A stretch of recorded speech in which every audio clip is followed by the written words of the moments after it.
content to what I'm saying, and I'm trying to use a PowerPoint, and I hope it goes smoothly because there's some video embedded in this.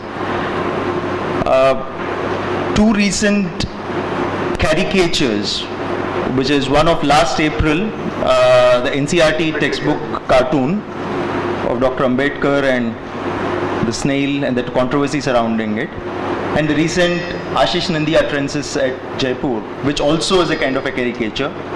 And I think these two are connected, and they primarily stem from a certain kind of a serious anti-reservation mindset. So, which is why for me these two are connected. And if you see what's happening in EFLU today, where a non-Dalit student can even slap a Dalit professor, and all the other issues which you should be more familiar with here, I think these are the incidents and the kind of petition campaigns that we see around it, which kind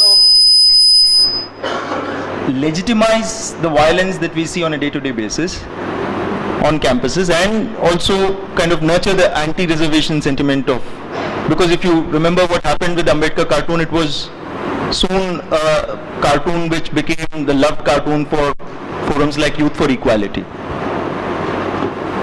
And this is exactly, I think, something that Dr. Ambedkar would have had to say to Ashish Nandy and his friends, whose fears we need to exorcise.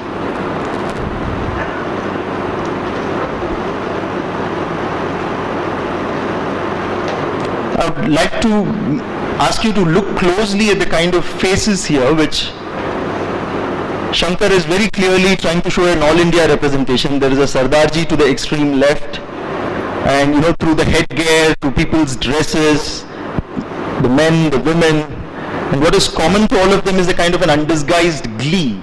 It's just not laughter, but there's a kind of a mocking laughter that they seem to have. And do pay attention to, people have tilaks. There's one kind of extreme right, it looks like some Vishveshwaraya or Masti Venkatesh Iyengar, so you have very clear. Oh, thank you.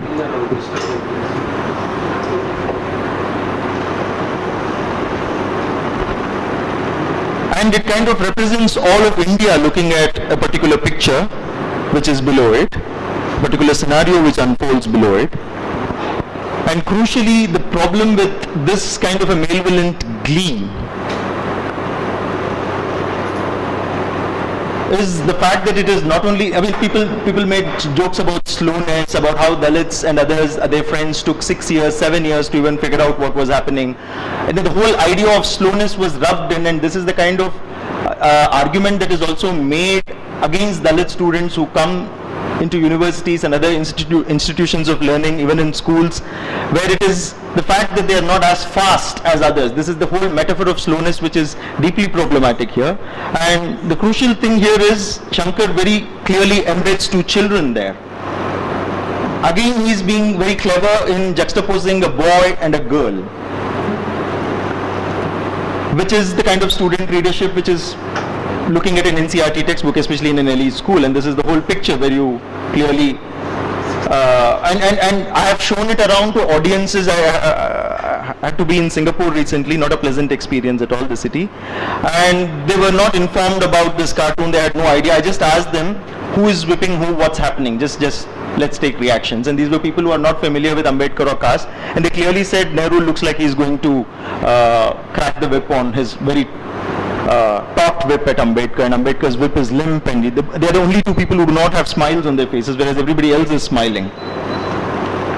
I would like to quickly shift to the opening of Uru Keri, which is Siddhalingaya's autobiography in Kannada, which is a book we are bringing out as a volume 1, volume 2 combined thing in Navayana very soon.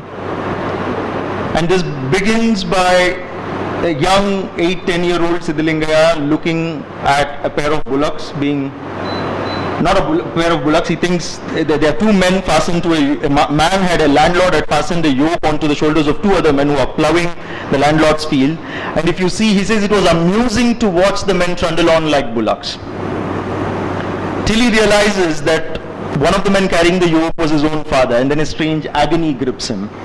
So this is exactly the kind of, even if you say there is humor in that Ambedkar cartoon, if you realize what exactly is happening, it is an agony that has to grip you irrespective of who you are. This is Uru Keri, and then I'll have to now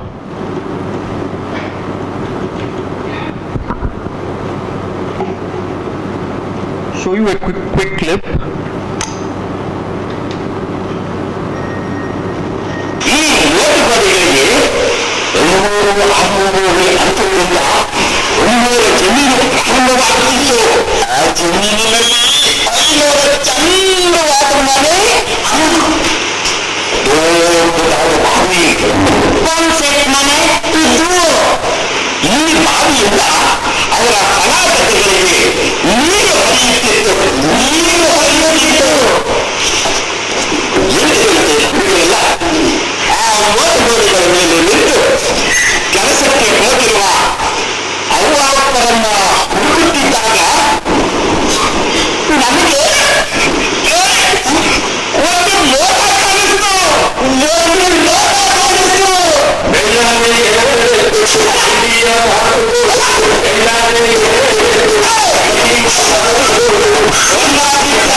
So that is the kind of,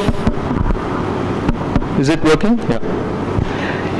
So imagine for me the idea of a student who comes from this kind of an experiential baggage, sitting in a classroom and perceiving this Ambedkar cartoon, or any of the other violent images that were also there in that textbook. It was not free of problematic images, it was just one among them. And being told by teachers what this cartoon can mean.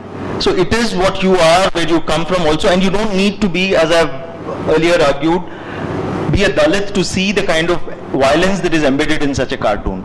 And the problem is, why was the people talk about freedom of expression, freedom of speech, why this cartoon is being, why are you looking at this textbook in isolation? It does say nice things about Ambedkar, but we should also look at what did not make it to the textbook. There is an amazing research scholar in JNU called Unamati Shamasundar, who excavated this cartoon from the National Archives. And this is a 1933 cartoon. The context is immediately after Pune Pact, where Gandhi blackmailed Ambedkar into that terrible deal.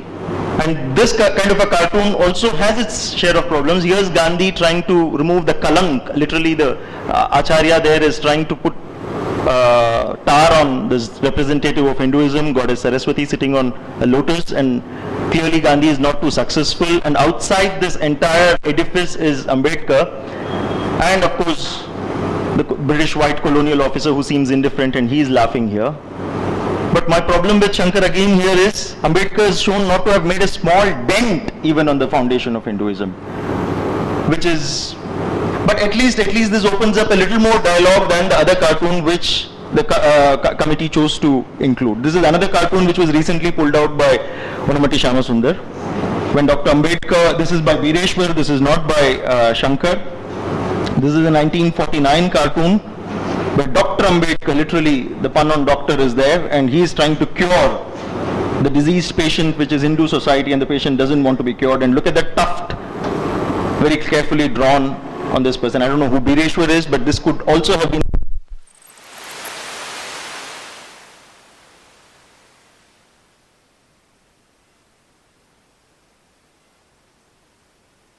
there. I have it here, but the entire point is what goes into a textbook or what does not.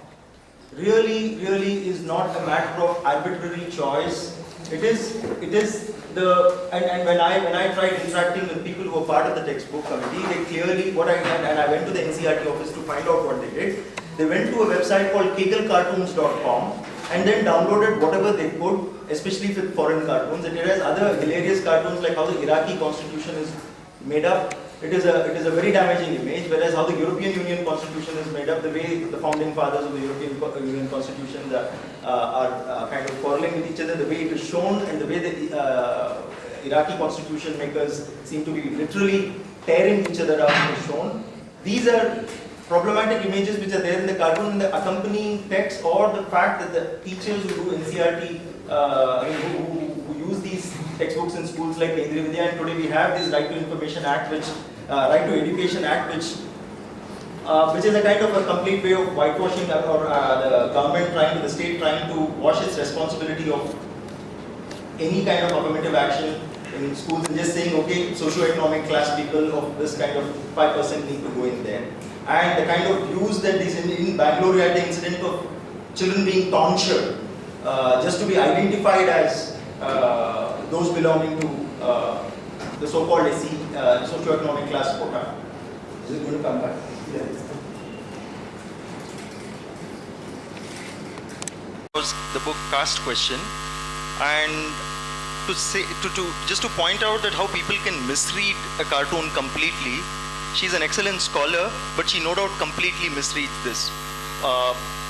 Clearly, what does it tell us, the cartoon? What is the metaphor it's invoking? What is the historical image it's invoking? Anybody? Yeah, Siddhartha is leaving, and he has not yet become Buddha, and he is leaving Yashoda and the son Rahula. But the caption says, note the use of Hindu themes to represent what was in fact Ambedkar's challenge, emphasis added with italics, to Hindu hegemony. Anoop Kumar misreads this cartoon as representing Hindu images. So such a scholar can also, my point to come back to the Ambedkar cartoon, which became problematic, is that people, however much they argue that no, Nehru is trying to whip something else, it's not the point. It's that a cartoon like this can also be misread by a scholar, or the author of an important book. So this one can more easily be misread. I'm going to shift to now the incidents at Jaipur Literature Festival, where these kind of statements were made. We know these are, I've been to Jaipur Literature Festival myself as an attendee and as a participant. And the thing is, it's a stage which is completely corporate sponsored, and it is on this stage that you go give this Republic Day gift, as Anoop Kumar immediately posted on his Facebook, Ashish Nandi's Republic Day gift, which is to say that SC, ST, OBCs are the most corrupt.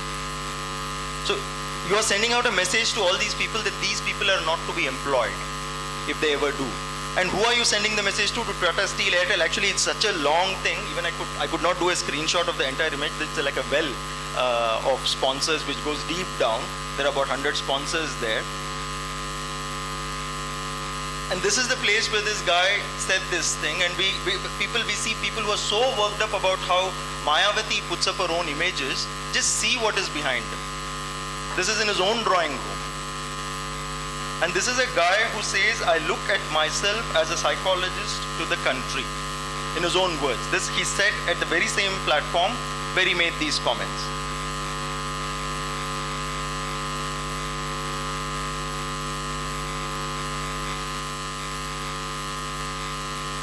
I'm sorry, I'm having to juggle a bit because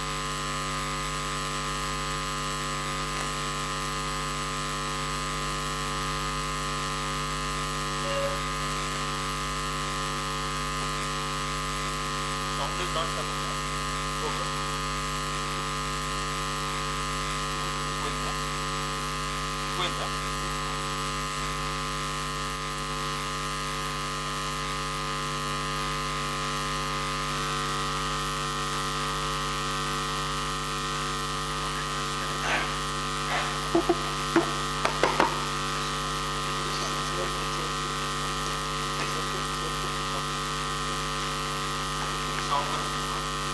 Yeah, but I will just point out that the comment.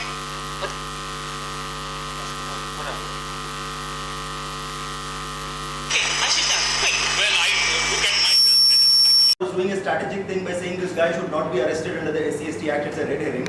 But in retrospect, I feel that if the two-judge Supreme Court bench ends up ruling that somebody can say this and I did not mean it, of course he meant it because he kept explaining that and made it worse by saying that people who travel on train tops, people who sell black tickets, all these people are corrupt and the thela walas, meaning vegetable vendors, these are all corrupt because they have to bribe and that constitutes a huge amount of corruption in India. And this guy went on to say well after the Supreme Court gag order in an interview to the Hindu on 15th February that he sees all his writings have become controversial, have actually said what people knew in the heart of people, again a very big generalization. People know in the heart of hearts that they are not something strange to them, but that he is holding it up like a mirror, which is discomforting. So he claims to speak truth. And sometimes he says it's an empirically validatable truth, though he doesn't do the necessary research. So his intuitions are supposed to be celebrated. This corruption issue, I just want to put this corruption issue in a different kind of light, along the lines of what Ashita just said. I just want to throw a thought amongst all of you, which I've said earlier also. Perhaps corruption in a country like India is also a great class equalizer. And I will try and explain that to you. It's not all bad, it's probably a great class equalizer. I'm saying suppose in an extremely class-ridden society like India, my driver or my cook, what chance do his children have in the way India is constructed today versus my children, where for the last 50 years in many senses the class that has ruled India, the elite, the privileged, my class of people,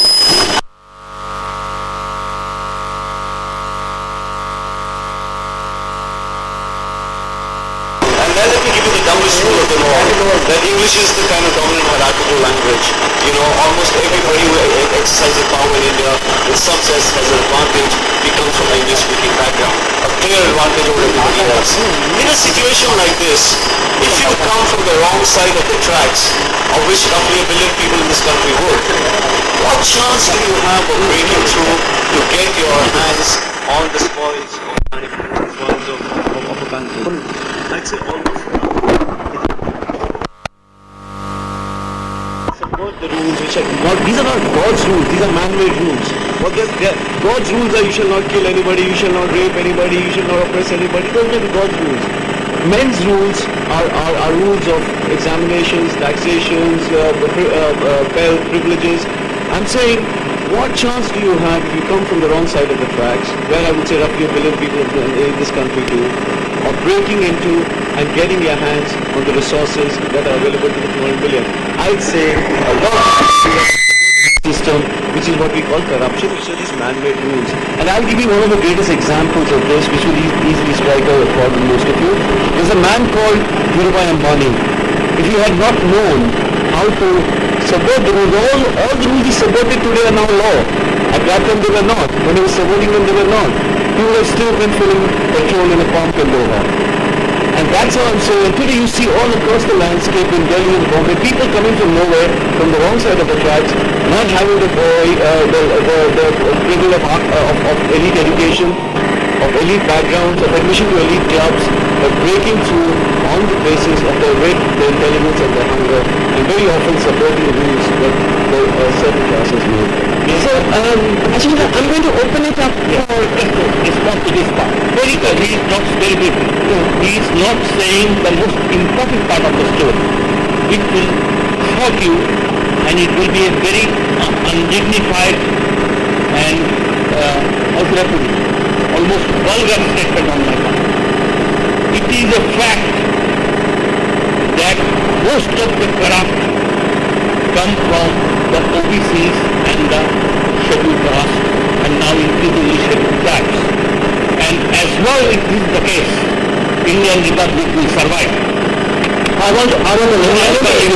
Right. And so I give you an example.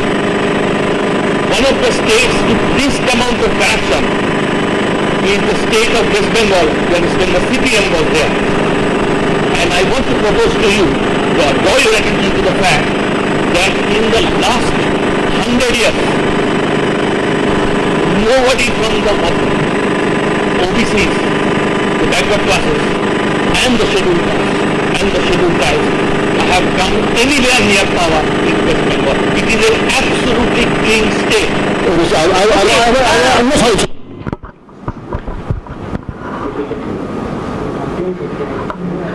Now the point here is this working now? Yeah. See, he was allowed all the time and he had notes and paper. That's why I'm showing this to you. He did not come unprepared. Earlier, I'm not showing that clip because of all these technical hitches. Much earlier, he sets the ball rolling. This is Ashish Nandi. The man who got away with very little was Tarun Tejpal, who in the earlier part, maybe it was not too audible, he says, if people like my maid, my cook and my driver, to which Mr. Nandi later says SC, ST, OBC. He's very quick and he says, no, he hasn't said it as many words, I'm going to say it in as many words. So first of all, Tejpal is not at all, it is a bit sad that we should start the evening with Tehelka presents Soni Sori, because, these are problematic things, because this very Tehelka which he runs, where an editor will get paid 50 to 60,000 to 1 lakh, suppose you paid your maid, driver and cook, what would be a good wage? First of all, to go around on the stage saying that I have a maid, cook and a driver and a gardener is itself shameful. The use of such exploitative labor is shameful. That it is underpaid labor is even more shameful. And he says the only way people, the word he uses, Tejpal, is people on the other side of the tracks, people on the wrong side of the tracks. If they have to get over to our side of the tracks, there is on this podium, where Urvashi Butalia, another feminist publisher with whom I have seriously disagreed on this, and subsequently she writes an article where she says, suppose this kind of a thing, she justifies everything, she reads out his defense statement and subsequently says, suppose such a thing had been said of women, would people have protested? As if SC, ST, OBCs do not have any women. So this is the kind of a elite crowd there which is, and I was surprised by subsequently seeing the reactions, because very few of us initially.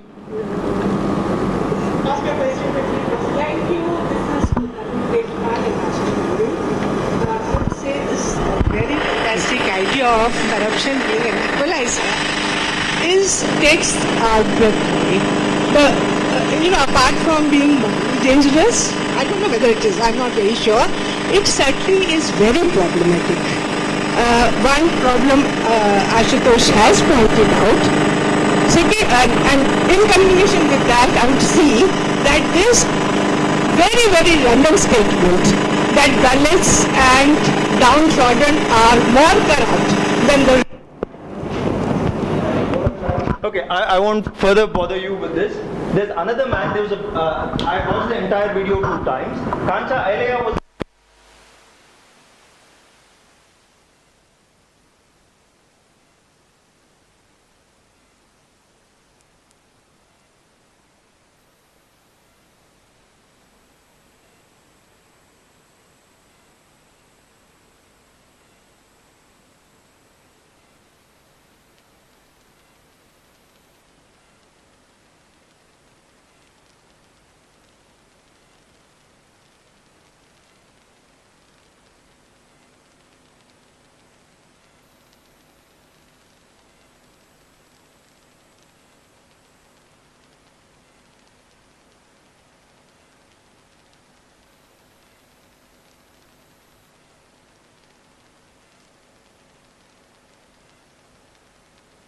crazy Dalit politicians out there, there's Mayawati out there who want basically to brave for Ashish Nandi's blood, whereas they won't object to Thackeray, whereas they won't object to other people. But right there you had a mixed audience which may have had some Dalits, but the non-Dalits got up to say that this is not acceptable what you're saying and what you're doing.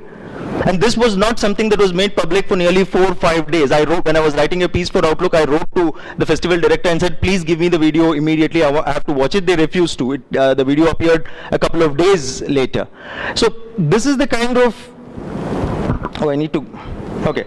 So I think I've taken enough time with all these interruptions. My point is the cartoon episode and the caricature which this entire Jaipur podium managed to draw of SC, ST, OBCs as a kind of a huge subpopulation of India, 75-80%, what would be called Dalit Bahujan, what Phule called the Shudra, Ati Shudras. He is tarnishing them all with one brush And there is, what is very dangerous, and at one level we all felt, okay, Mr. Ashish Nandi was never ever read Ambedkar or Pule. He gives an Ambedkar University Delhi lecture on 14th April last year around the same time, and the lecture's title is Theories of Oppression, and then he makes no mention of any of the subaltern thinkers and icons from India, whether it's Pule or Ambedkar. At an Ambedkar lecture on oppression, at least you can mention or at least pretend that you read him, but clearly that. So, and the fact that from Akil Bilgrami to Gayatri Spivak to everybody who's an intellectual star in the firmament, and you had active websites dedicated to him, blogs like Kafila defending whatever he said, saying that we all misunderstand him.